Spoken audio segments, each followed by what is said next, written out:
waiting for one person. He comes, I will leave. Okay.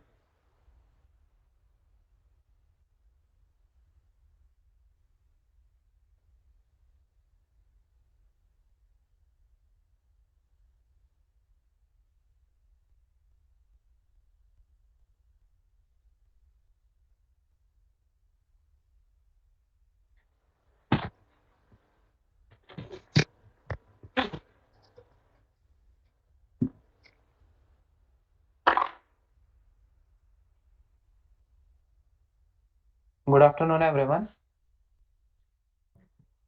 Welcome to Structural Analysis 1, Elementary Course in the Analysis of Determinate Structures. I'm your TA Danish Bashir from Structural Engineering Division, Department of Civil Engineering, IIT Banaras. So today is the week 7 for this live session series.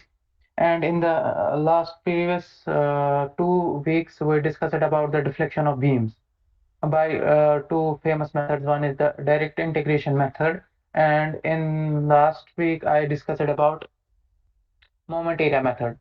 Both methods are computationally expensive in the case that we have to go through all the formulations. First, you have to get binding moment equation. Then, in the direct integration method, you have to get the binding moment equation and then to integrate it twice because in that formulation we have a double derivative d2y by dx square is equal to m by ei. Okay, so you have to do the integration, substitute the boundary conditions and get the value for the deflection and slope as well. And in the moment area method, I told you we have to draw the bending moment diagram and then apply the moment area rule to get the deflection and slope and deflection. So these are computationally expensive methods. So these structural designers came up with another alternate method to find the deflection and slopes in beams, that is known as conjugate beam method. Actually, this conjugate beam method was developed by Otto Mohr in 1868. Okay, Otto Mohr, 1868. He developed a method. So, computational time for this conjugate beam method is also same that of moment area method, but this method is more preferred because it is a systematic sign convention and it has a very straightforward application. And one of the important factors in this is that it doesn't require any sketching of the elastic or the structure like you see in the bending moment area method. Okay, so why it is mostly preferred because it is a easy sign convention.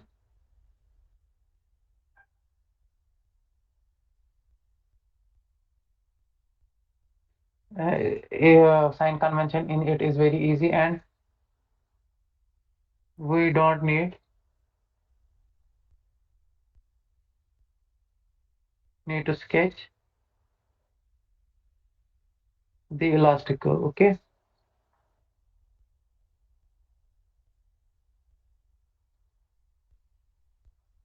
Hmm. So you people might ask the question, so if there was direct integration method, so why it was necessary to develop moment area method or conjugate beam method? So in direct integration method, I told you we commonly use equation d2y by dx square is equal to m of x by ei. So you here get to know that bending moment there is a function of span. Okay, function of span there. And we assumed that flexural rigidity EI is constant. So this EI is constant only when we assume that our beam is having a prismatic cross section, that it's not neither tapered or not its material property is changing uh, for that one. So what happens if we have a beam section like this? So first section was like this much thickness, then it was having some tapering like this, uniform tapering. So it changed like this. 1 second. So it changed like this, keeping the material property constant. Okay. only area of cross section changed, like this. So obviously the flexural rigidity, it will be same having, if material property is not changing, only cross section is changing. It will be having ei1, it will be having ei2. E is remaining constant, but the moment of this section is changing. I1 and I2 are second moment of area are changing. So in that case, we cannot treat EI as constant, and we cannot integrate our d2y by dx square equation, because we have both uh, m of moment as a function of x, and this EI is constant, I as a function of x. As the span is changing, the second moment of area of the beam is changing because of the cross section is changing. So in that case, we cannot directly use d2y by dx square. For that, we have to precisely know the variation of this second moment of area, as well as bending moment variation is obviously we have to know for that case. That's why we cannot use direct integration method. So for that, designers came up with either moment area method or conjugate beam method. Moment area method we already saw last week, how we derived a complete formulation for moment area method, as well as we solved some numericals regarding that. In today's class, I will be telling you about basic concepts regarding the conjugate beam method, its analysis steps, and then we will solve some numerical problems on that. As I already mentioned that this method was developed by Otto Moore, okay, back then in 1868. And now these methods are not used because we have commercial softwares available. We can easily get the deflection for whatever shape we want, whatever geometry we want. But let me tell you, the present softwares are actually based on these things, okay? Whether they will be finite element software or some other things, these are actually based on these formulations. So it's very necessary for us to get knowledge of all these concepts. So conjugate beam method is actually a method which is based on the analogy between relationship among load, shear, and bending moment, and the relationship between m by ei, slope and deflection. So I think in week 4 I told you about what is the relationship between the load intensity, what is the its relationship with the shear force, and what is its relationship with bending moment. And same we saw last class, we derived this equation d2y by dx square is equal to m by ei. There we can also develop some relationships. So the relationship among these quantities helps us to devise a method that's known as conjugate beam method. So what happens in the conjugate beam method is that in conjugate beam method, we consider a fictitious beam. So that fictitious beam, we load it by the loading intensity, which is actually equal to the m by ei loading intensity, m by ei quantity of the real beam, and then we find the slope and deflection in the conjugate beam. That we find the bending moment and shear force in the conjugate beam. That bending moment and shear force correspond to the deflection and slope in the real beam. Let me make you this understand by drawing the figures very clearly. First, I will just summarize the relationship between these things. So, first, these things are very known to us because I already told you these things, okay? First one is, we know that the gradient of the shear force diagram, okay? Gradient of shear force diagram, SFD. How can we write that is d of s divided by dx. This is the gradient, and we know that it is equal to the loading intensity at that point where we are finding the gradient. This is very clear to you. So, and another thing is gradient of the bending moment diagram. Bending moment diagram, we know that the gradient of the bending moment diagram, that is we have to write, we have to first one time differentiate the bending moment diagram at that point, dm by dx. We know that it's equal to the shear force. You go back to your class notes, we studied it in week 5 or week 6, these full relationships. So if I again differentiate dm by dx twice, I can get d2m by dx square, okay? d2m by dx square will be ds by dx, okay? But in turn ds by dx is equal to loading intensity. So you people are clearly able to see the relationship between d2m by dx square, ds by dx, and loading intensity. Similar type of relationships I can show you in this slope and deflection thing. So this is the relationship between intensity of the load, shear force, and bending moment. Same type of relationship can be established between slope and deflection. And that analogy is used to define a conjugate beam and a conjugate beam method. So for example,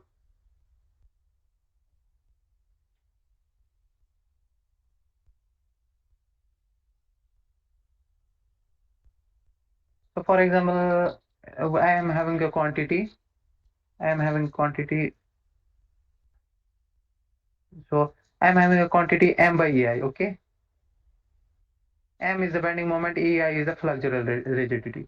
So let me denote it by quantity d theta by dx. Okay, I'm just denote where theta I denote as slope. Okay, so if I differentiate this and this slope, we know it is given as theta is given as dy by dx. Okay, we know it is the, for example, we have a beam like this.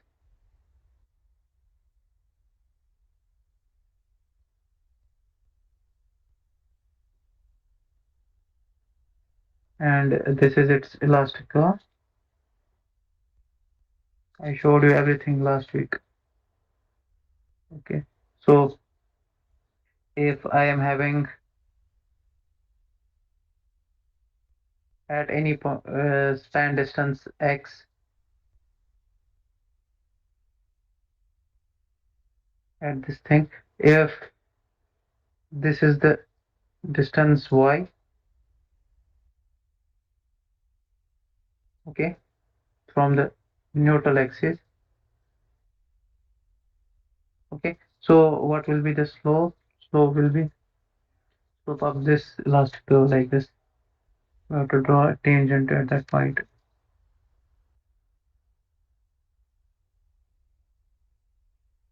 Okay, so like this. Let me enlarge it a little bit, okay, for you people. And then this will be the slope at that point. This is theta, okay. This theta we write as first derivative of the deflection at that point. This is clear to you guys, okay? Dy by dx, okay? So we write theta is equal to dy by dx. And then this, if we differentiate this again, this dy by dx, we find d theta by dx, okay? D theta by dx will be equal to d2y by dx square, okay? We know that d2y by dx square from that relation, deflection relation is equal to m by ei. So you people are seeing the relationship between slope, this is deflection, and this is m by ai. So here again we are getting a relationship similar to that of loading intensity, shear force, and bending moment. Okay, this is one thing, and this is another thing. Let me take it that side.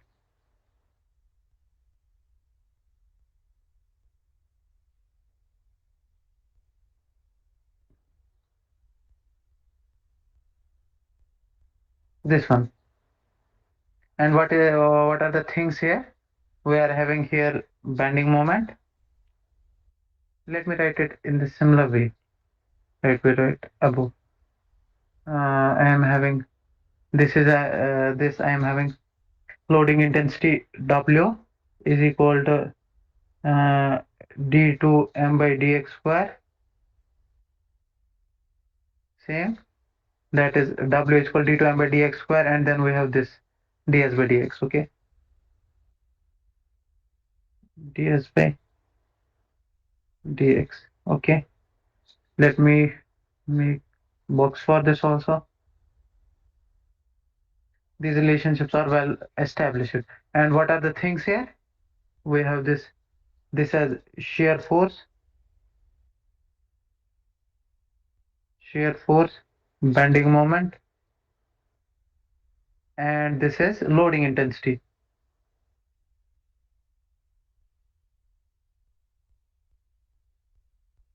Okay. Now relate these two equations, equation 1 and equation 2. Okay. Equation 1 and equation 2. Relate these two equations. So from the relationship, we can see that we can say that loading intensity W can be taken equivalent to M by EI. Okay, this is one thing. This bending moment M, bending moment M can be taken equal to deflection Y. You have to see the corresponding things. W related to M by EI. Okay, M related to Y, because other things operator is same, d2 y by dx square. D2 by dx square is same here, it's again d2 by dx square. And S to theta. Is it clear to you guys? And this is not a construction, so sorry.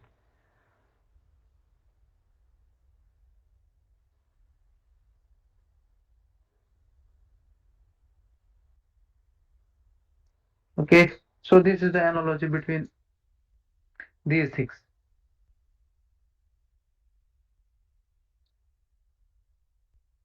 So using this relationship analogy, we can write M equivalent to Y, that's moment equivalent to deflection, and one more thing is that shear force equivalent to slope. This is loading intensity.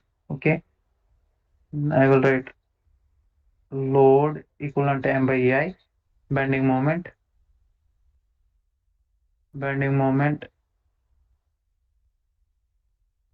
equivalent to deflection,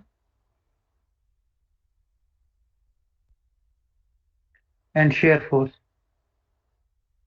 equivalent to slope.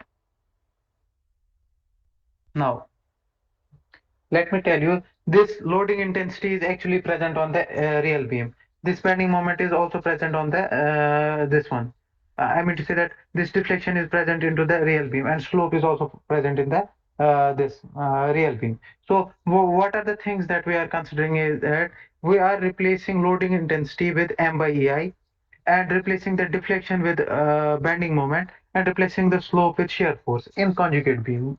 That we call as, that's actually a fictitious beam, and that beam is known as conjugate beam.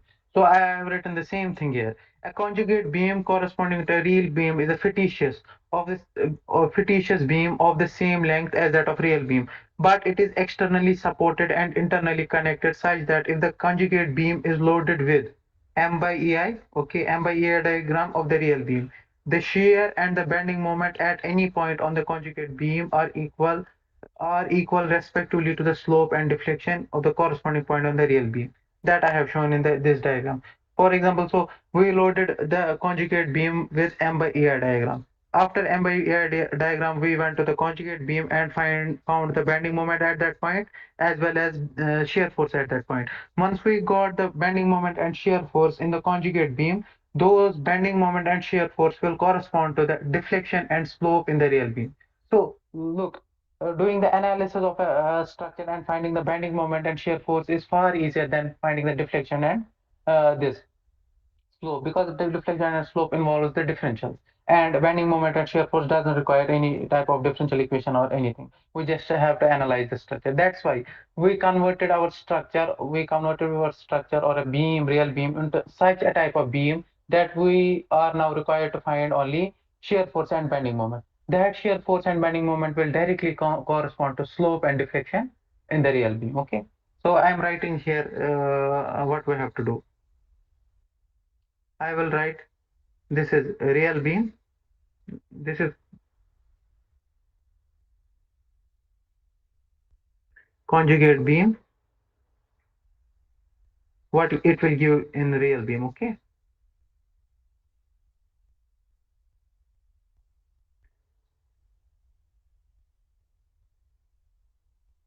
So if in conjugate beam, if I will load it with M by EI diagram, okay? M by EI diagram. That will correspond, that's actually equal to the loading intensity, the real beam. And if I will find the bending moment, if I will find shear force in conjugate beam, shear force in conjugate beam S, that will directly give me slope theta in real beam. And if I find bending moment in uh, conjugate beam, that will give me deflection in real beam. Okay, deflection in beam. You are seeing how cleverly we changed our slope and deflection to shear force and bending moment, because it's easier to calculate shear force and bending moment in any type of beam, whatever will be the configuration, as compared to the shear force, slope and deflection.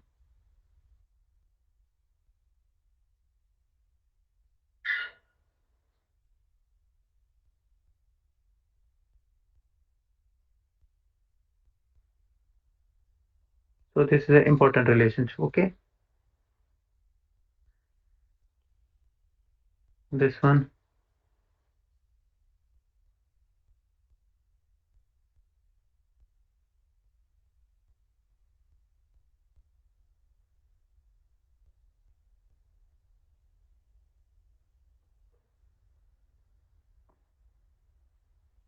You just keep this thing in mind.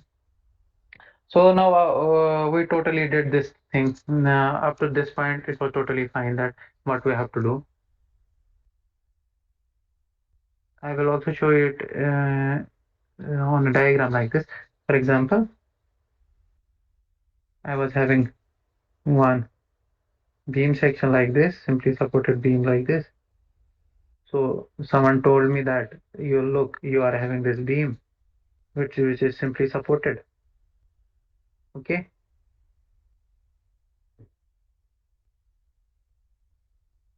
which is simply supported, and also it's having some loading,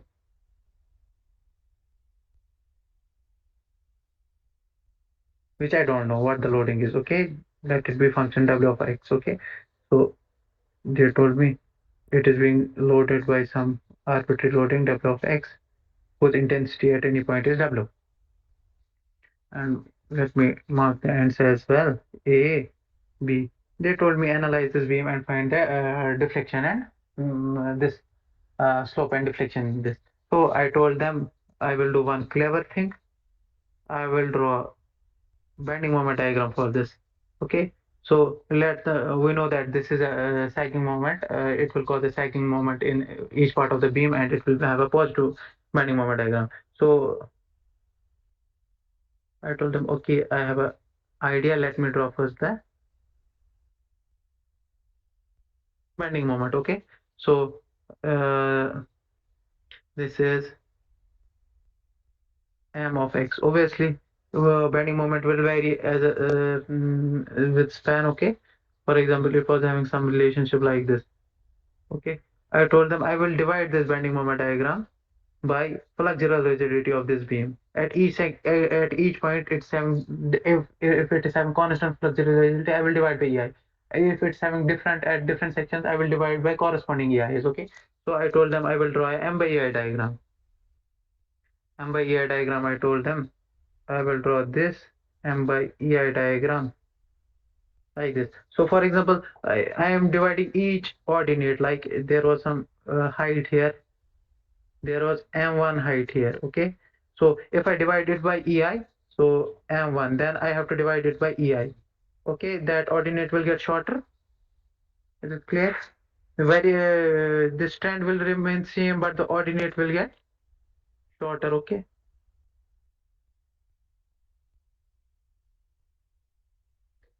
ordinate will only get shorter.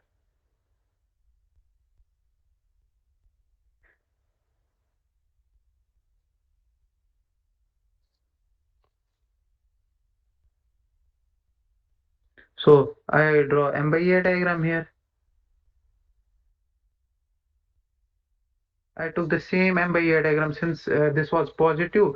So in sign convention, where I will tell you the sign convention as well. So in this M by A diagram we have to take. Then we have to take the same M by A diagram and we have to load it on our conjugate beam. Okay.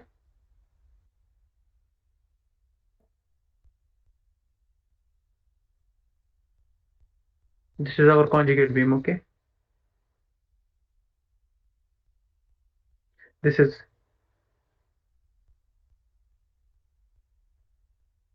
conjugate beam. We have to load it by M by A diagram.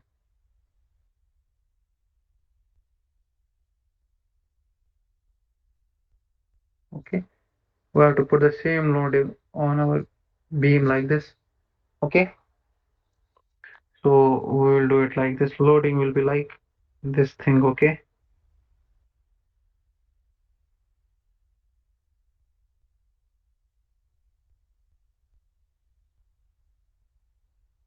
So it will get its reactions like this. It will be again A, B. It will get A, Y here, B, Y here. Okay. Suppose I take any section like this,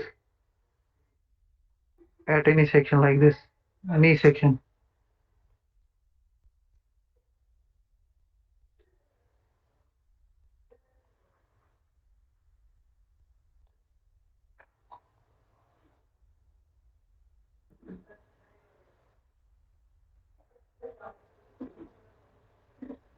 I took any corresponding section XX.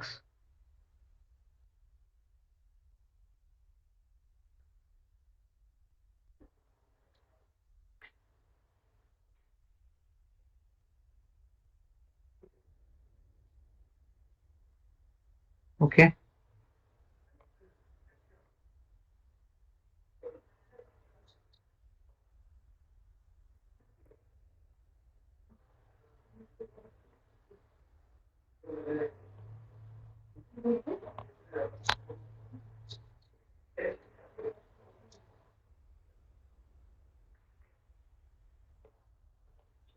I took any corresponding section like this XX. Okay.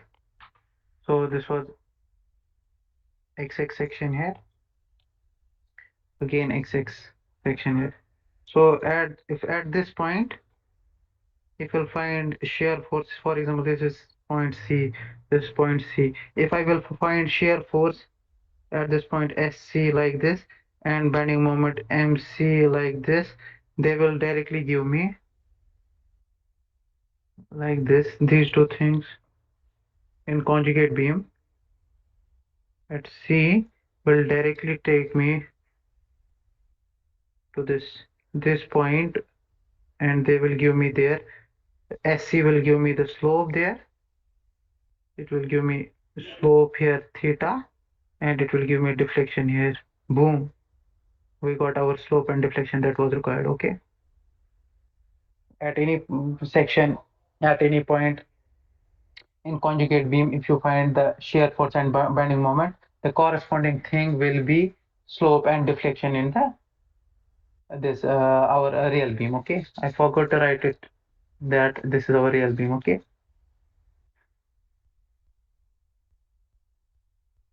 Real beam and it was having deflection elastical like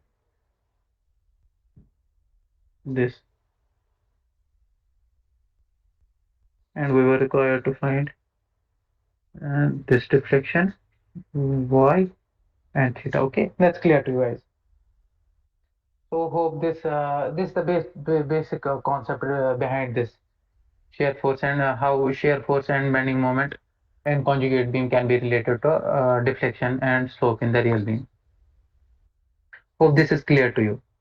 Now I will move forward, and the important thing is that with conjugate beam we have to load it with M by I diagram.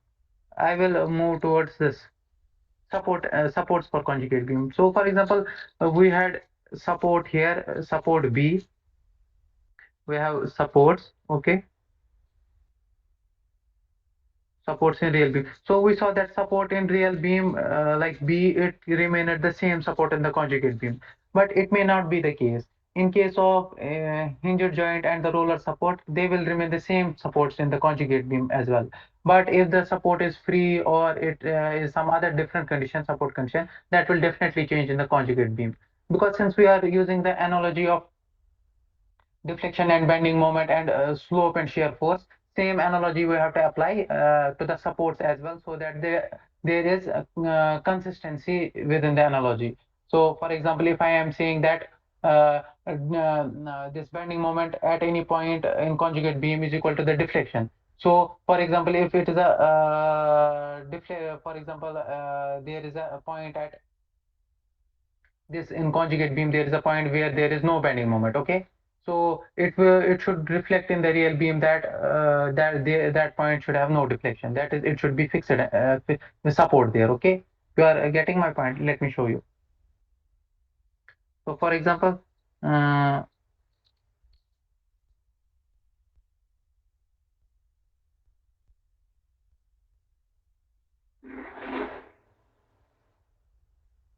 so this is real beam, this is conjugate beam. Okay, so let me show you one example. By that it will be very clear to you. For example, I was having a cantilever beam like this. Okay, I was having a cantilever beam like this. So I wanted to change it to the conjugate beam. Okay, so what are the things here? So if you see the deflection here at the fixed end should be 0 and slope here should be 0. That is the condition of the fixed support. Okay, that's okay. And for the free end, deflection y is not equal to 0 and slope is also not equal to 0. This is the condition for the deflection and slope that we have to follow. So what how these supports will turn into a conjugate beam so that these conditions will be followed. So let me show you. For example, if I turn this beam like this way, that I will do one thing. I will do the clever thing like this. I will do I will keep the free end as fixed end and the free end in the fixed end in the real beam, I will change it to the free end in conjugate beam. Okay, I will show you how it is consistent with this. So in this conjugate beam, it will be having bending moment will not be equal to 0 at the fixed end. And one more thing is that, sorry, I wrote it. Oh, okay, bending moment will not be 0 here at the fixed end, and bending moment will be equal to bending moment will be equal to 0 at this free end, and shear force S is equal to 0 at the free end. Are you getting my point? Okay, so this thing. So if you see this thing, bending moment here is not equal to 0. It means that in conjugate beam, if the bending moment at a point is not equal to 0, then the in real beam deflection will not be equal to 0. Okay. So it's clear, crystal clear. So if in the conjugate beam, bending moment and shear force both are equal to 0, like this,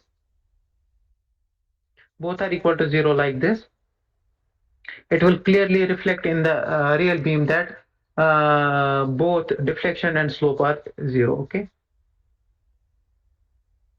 it's very clear to you. Okay, this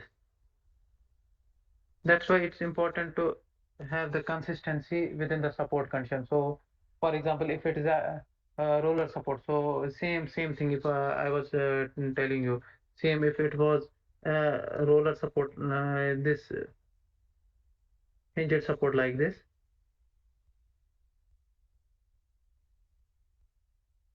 So for example, if it was like this, I needed to turn it to a conjugated beam support.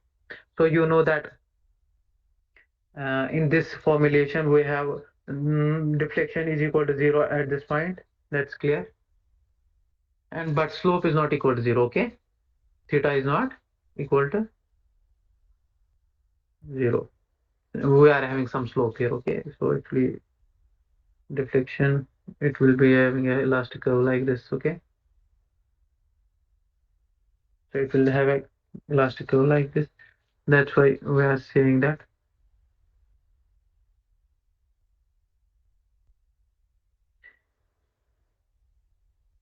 we are saying that it will have things like this. So how we will turn it to a conjugate beam? We will do these things. We will keep the beam same. Okay. Let me keep the hinged support as the hinged support only. I will show you how it is obeying the consistency. Okay. So, for example, what is the bending moment at the hinged support? M is equal to 0. What is the shear force at the hinged support? Yes, shear force is there. S is not equal to 0. So shear force is not equal to 0, but bending moment is equal to 0. What it is reflecting in the real beam is that deflection is equal to 0, but slope is not equal to 0. So is this concept clear to you? It's very simple thing.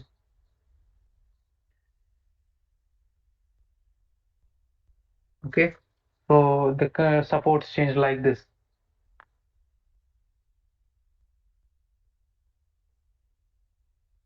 Support change. Okay.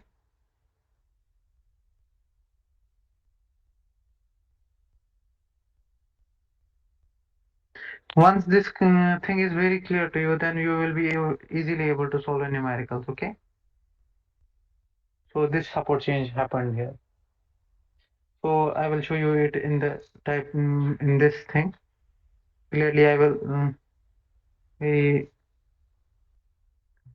wait 1 second. So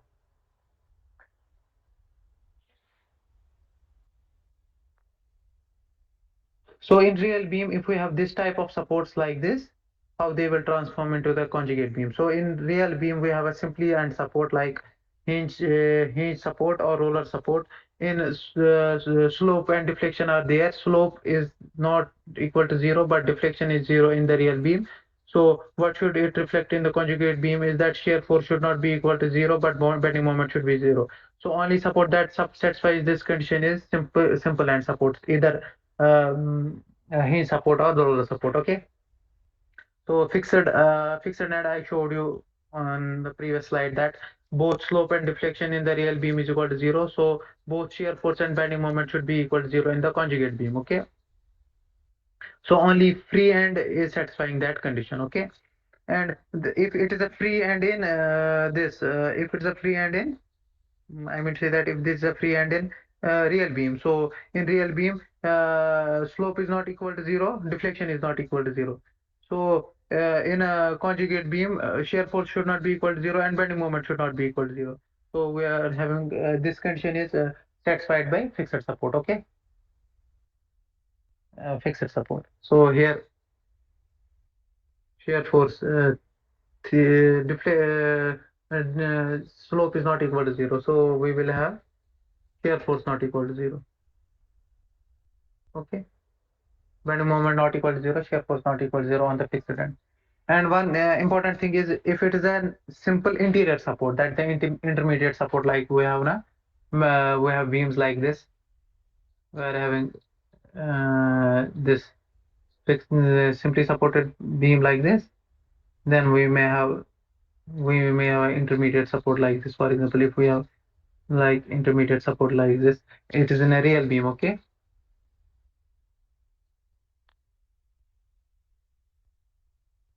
Real beam. Okay. So what will happen in the conjugate beam is that in a real beam structure, what will happen is since slope is not equal to 0, but deflection is equal to 0, because slope at its both sides is not equal to 0. You people can see if there is a deflection like this, then there will be like this, there will be deflection like this. Okay. So slope here is not theta is not equal to 0, but deflection delta is equal to 0. Let me write my convention only. I was not writing deflection as delta, I was writing it as y. Okay. So y is equal to 0. So which support condition will satisfy it into a conjugate beam is that we should have shear force not equal to 0, but bending moment should be equal to 0. That is the internal hinge condition will satisfy this. So for example, in this, I meant to say that in conjugate beam, if I draw it as,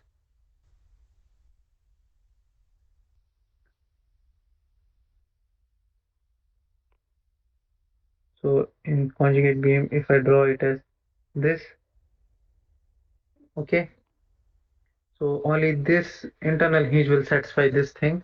What will be there? There is shear force. Shear force is not equal to 0. Shear force is not equal to 0. That is, S is not equal to 0, but bending moment at the internal hinge is equal to 0. So it's satisfying this condition. And this I already told you, roller and this pin support and roller support will remain the same.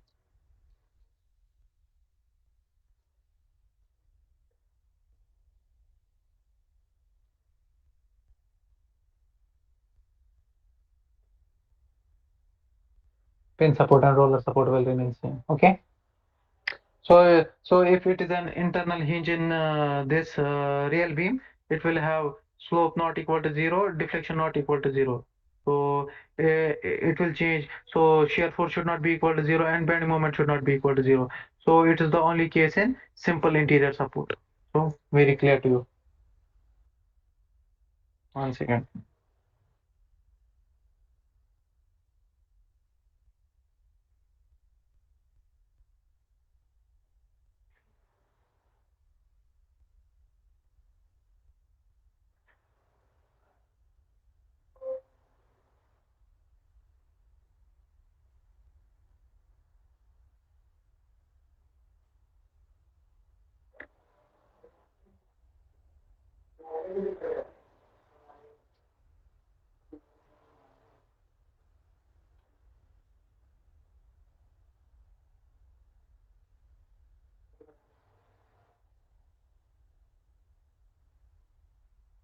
Then moving on to sign convention. So how we have to apply this M by EI loading on our conjugate beam, and what sign convention for the bending moment and shear force we have to follow, and what that shear force and bending moment, how will that reflect, what type of deflection and slope it will reflect in our real beam. So if we are getting a positive bending moment in the conjugate beam, how it will what will tell about the deflection in the real beam, whether deflection is downwards or upwards. If we are getting positive negative shear force in conjugate beam, how it tells about the slope, either it is counterclockwise or clockwise in real beam.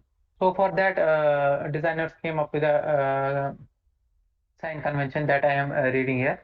So positive ordinates of M by AI diagram are applied to a conjugate beam as upward loads, okay, in the positive y direction and vice versa. So that the positive shear force in conjugate beam denotes the positive counterclockwise slope of the real beam with respect to the undeformed axis of the real beam. And also the positive bending moment in the conjugate beam denotes the positive upward or in positive y direction deflection. So what I am telling you, what is meant by this sign convention is that, for example, if we are having a beam like this, real beam like this, so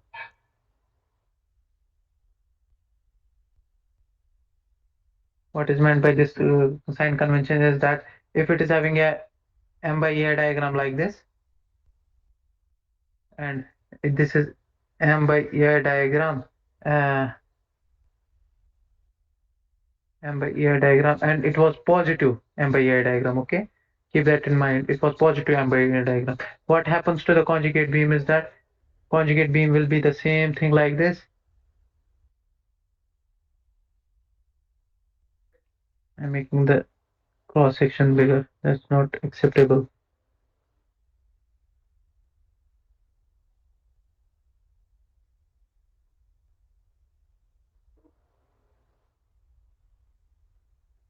So M by ear diagram, these things will remain same. Support condition will remain same. And this, I will apply this loading as positive loading, positive upward loading, okay?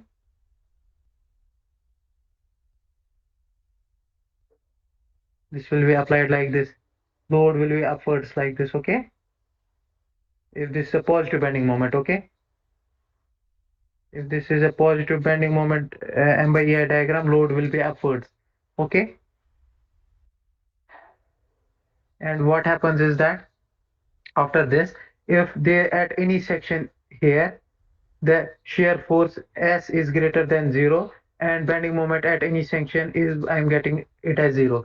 So shear force S greater than 0 will reflect theta to be counterclockwise in this. I mean to say that real beam. And bending moment M greater than 0 will reflect deflection to be positive, that is upwards. Okay. So how will these two conditions reflect in the real beam? I will show you. Let me bring the real beam downwards.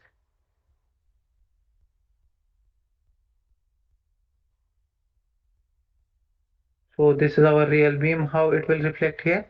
So it will deflect like this. It will have a positive deflection. Sorry, I forgot to denote. This is X direction. This is Y direction. It will have a positive deflection in Y direction like this. So at any point this, for example, at this point I got, at this point I got, sorry, what's happening? This point I got this thing. So I will have a positive y greater than 0, that is positive, and I will have a counterclockwise slope theta, okay, like this, okay. So this is clear to you guys.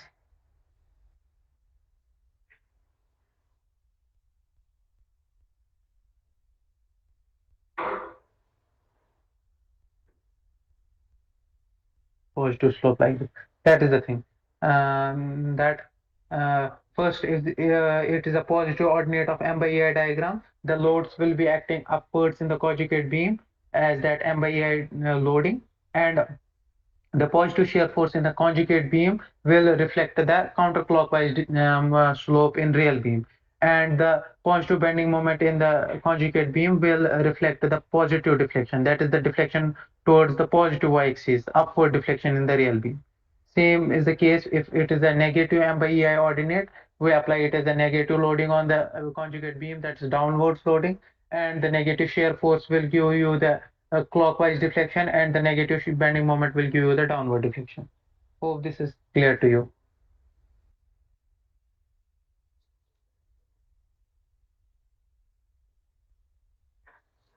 So it is acted upon by W of X. So this is all the theory behind conjugate beam method. So quickly we will move towards some numerical problems because that is important. Without numerical, we cannot do anything. Okay.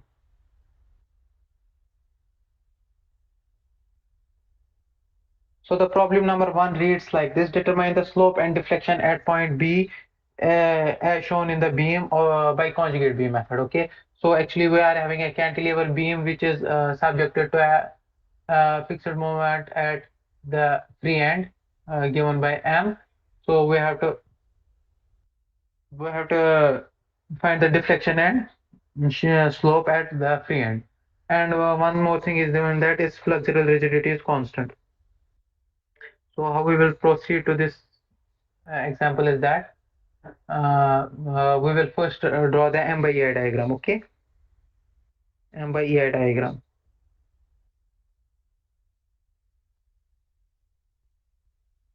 That's why in the first class itself, I was telling you that you should be well aware by the short cuts and all the tricks for developing moment diagrams for any type of loading configuration and the support conditions. So for this, I will directly draw the bending moment diagram like this, since it is causing sagging in our beam structure, cantilever beam, so it will be having a positive bending moment like this, okay? So it will give a M by ER diagram like this, okay? So this M by ER diagram will be now, since this is M by ER diagram, now we will go to conjugate beam.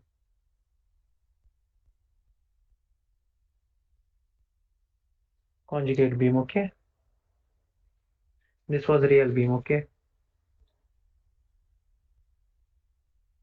So in our conjugate beam, so this is the positive ordinates of m by ei. So in our conjugate beam, it will be applied as an upward loading, okay? And we have to change the support conditions as well.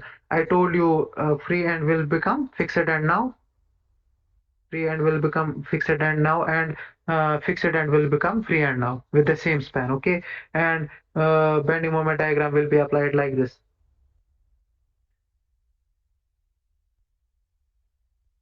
So we will be having a m by e diagram like this, okay? Like this, and the loading will be upwards.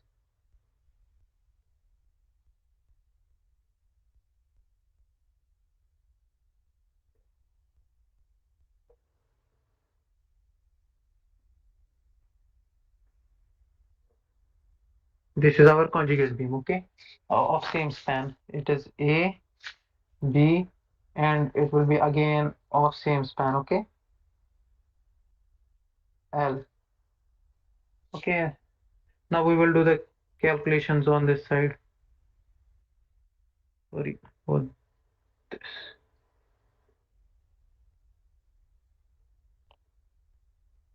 This is corresponding to this. We will do the calculations now very quickly. So now the first thing is slope at B. Slope at B. So for slope at B, we have to find the shear force in the conjugate beam. Slope at B is equal to shear force at B in conjugate beam. So find the shear force at B in the conjugate beam. So let us take this as positive direction, upward direction is positive. So shear force at B will be this loading intensity M by EI. M by EI. So this is a loading intensity. Shear uniformly distributed load W is equal to M by EI actually. Isn't it? Very clear to you guys. M by EI multiplied by the length to which it is spanned over. M by EI into L. So it comes out to be ML by EI. So since our shear force is coming out to be positive, so it will be therefore slope at B in real beam, okay? Slope at B in real beam theta B will be equal to M by EI, ML by EI actually. And this is coming out to be positive. I told you that positive shear force is the this sign of counterclockwise slope. So we show the counterclockwise slope like this, okay?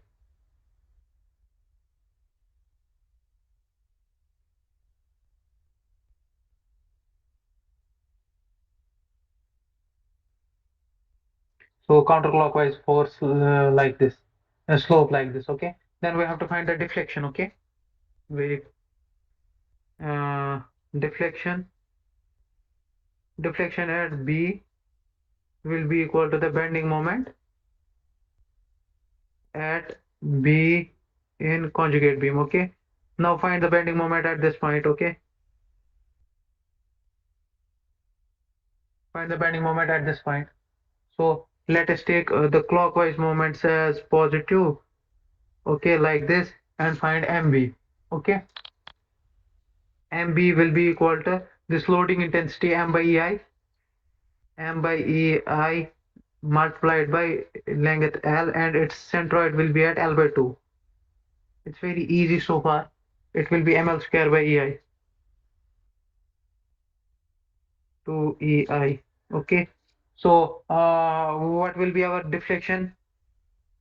Corresponding deflection in the real beam theta B will be equal to, since it is coming, bending moment is coming out to be positive, it will be ML square by 2 EI, and it is, since coming positive, deflection will be along positive y-axis. It's so far very easy.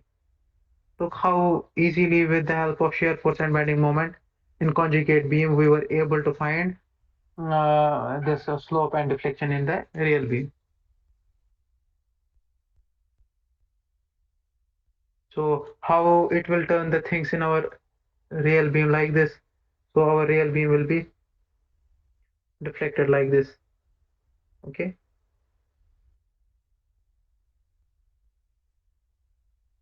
It will have a zero slope. First, it will have a zero slope here, then it will go like this. Okay. So it was very easy so far. Okay. Not like this. It will go like this.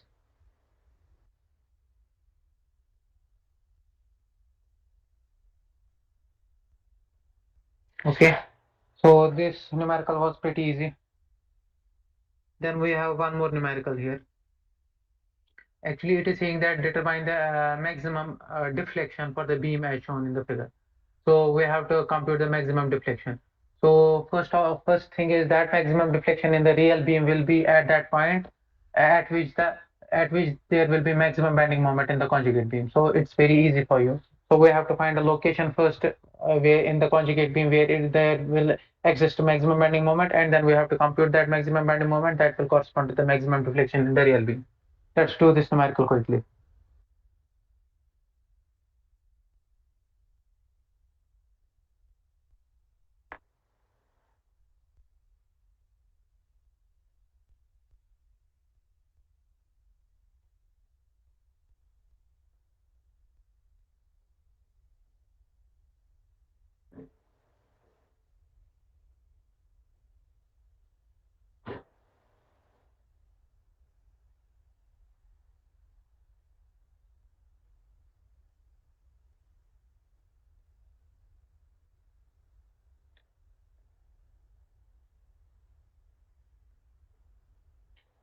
So for this thing, we will draw the M by A diagram very quickly.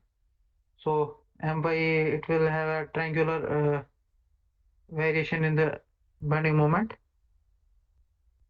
clear from this thing. Okay, it will have a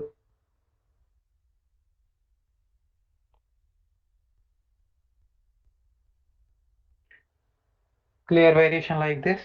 So what are the ordinates will be? So this will be 400 by EI. This is M by EI diagram. This is real beam. This is conjugate beam. No, this is M by EI diagram.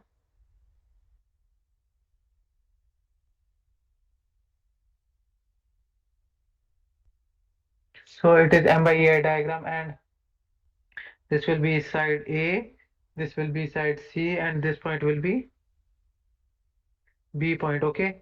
So this loading intensity we have to put it on our conjugate beam.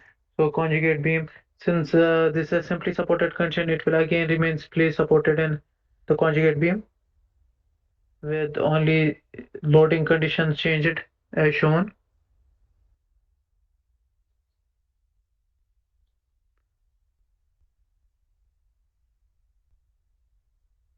Loading conditions will change as follows. So since this is a positive bending moment, it will be applied like this. Loading will be applied like this. Okay, so up to this point it will be like this, and from that point it will be like this. Okay, and loading will be upwards like this